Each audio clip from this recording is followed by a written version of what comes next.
J'ai récemment refusé d'aller faire une plongée et je t'explique pourquoi.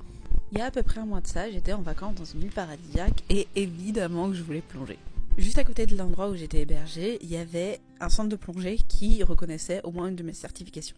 Malheureusement, quand j'ai essayé de les contacter, j'avais très peu de retours. J'arrive finalement à avoir son numéro de téléphone peut-être quelques jours avant de plonger et du coup je ne sais pas quel équipement emporter, donc je prends juste mon ordinateur, une combi 3 mm et j'avais des petites pommes de snorkeling hyper molles. Le mec m'a dit ok pour une plongée, y a pas de soucis, envoyez-moi un message tel jour.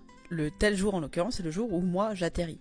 Donc je lui envoie un message tout pile quand je retrouve du wifi et là quelle n'est pas ma surprise quand il m'annonce que le lendemain c'est une plongée à 35 mètres. Je suis certifiée pour, il n'y a pas de souci. Le problème est, j'ai du décalage horaire, j'ai des palmes qui ne sont pas du tout faites pour pousser si jamais il y a du courant, et franchement, ça m'enchante pas trop.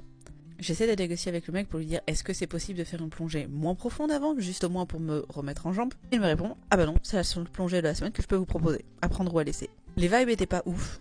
Du coup, j'ai décidé de pas aller plonger. J'ai trouvé un autre centre de plongée, beaucoup plus loin, à peut-être une demi-heure de route, qui eux m'ont proposé une plongée à 12 mètres et on est resté un peu plus d'une heure. C'était génial. Pourquoi est-ce que je vous raconte ça? Parce que tout simplement c'est ok de refuser de faire une plongée si jamais vous le sentez pas. Il y a plein de raisons.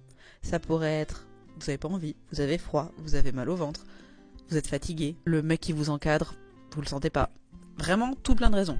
Il y a une étude de Dan qui a montré que les accidents de plongée, la plupart du temps, ils arrivaient par une accumulation de petites choses qui n'allaient pas un gros truc. Tout ce que je viens de te citer avant, ça peut faire partie des petites accumulations de choses qui font que tu n'es pas capable de répondre correctement au problème. Du coup, c'est complètement ok de refuser d'aller plonger. Oui, ça peut être un peu chiant côté monétaire, mais c'est toujours plus safe.